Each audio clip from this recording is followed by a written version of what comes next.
It's the 119th minute of a World Cup knockout match. A midfielder who has played flawlessly for 2 hours suddenly miscontrols a routine pass. The commentators call it fatigue. But the real reason is more mechanical than it seems. Extra time doesn't just drain your legs, it rewires your brain's entire decision-making system, and almost nobody understands how. Start with the obvious part. By minute 90, most players have burned through the bulk of their stored muscle glycogen, the fuel your muscles use for repeated sprints and explosive movement. Add another 30 minutes, and that fuel tank is nearly empty. Your sprint speed drops, your jump height drops. That part is biomechanics, and it's well documented. But here's what almost nobody talks about. The brain runs on glucose too, and when your blood sugar and energy reserves fall, the prefrontal cortex, the part responsible for weighing options, predicting outcomes, and resisting impulsive choices, starts losing fuel before your legs do. So what actually happens inside a tired player's head? Decision-making researcher Daniel Memmert, who has spent years studying tactical cognition in elite footballers, has shown that under fatigue and time pressure, players default to simpler, more automatic choices, instead of weighing the full picture. You stop calculating the best option. You grab the first option that feels safe.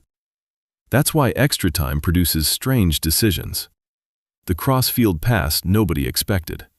The shot from an impossible angle. The back pass under no pressure.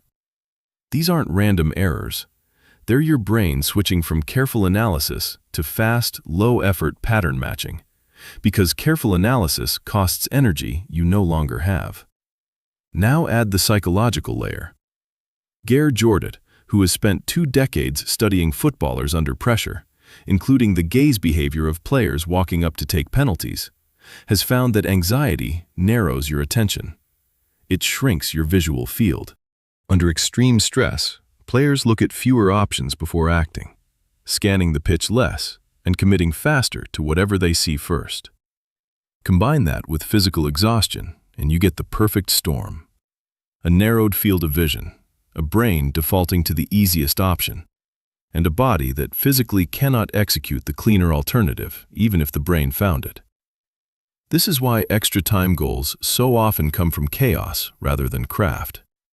Not because players forget how to play football, because the systems that normally produce composed football, fuel, focus, and full cognitive bandwidth, are simultaneously collapsing. Here's the counterintuitive twist. Teams that look calmer in extra time aren't necessarily less tired.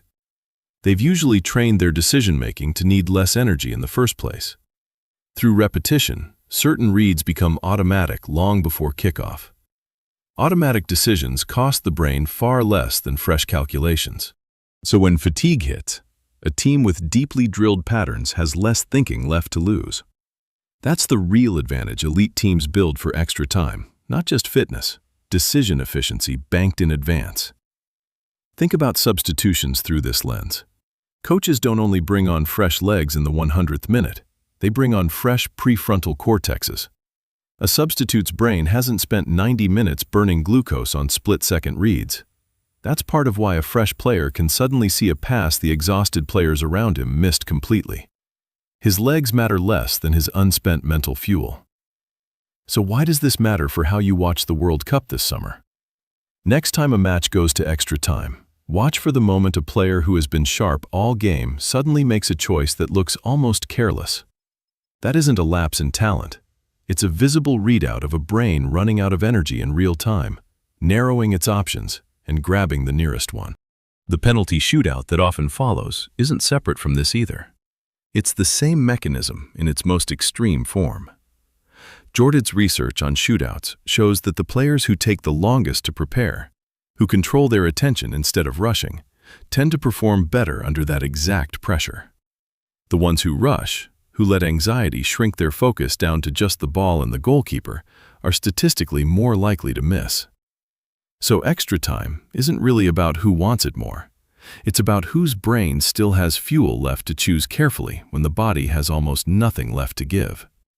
And that midfielder who miscontrolled the simple pass in minute 119? He didn't lose his touch. His prefrontal cortex simply ran out of the one resource football never talks about: thinking energy. The real reason was mechanical the entire time.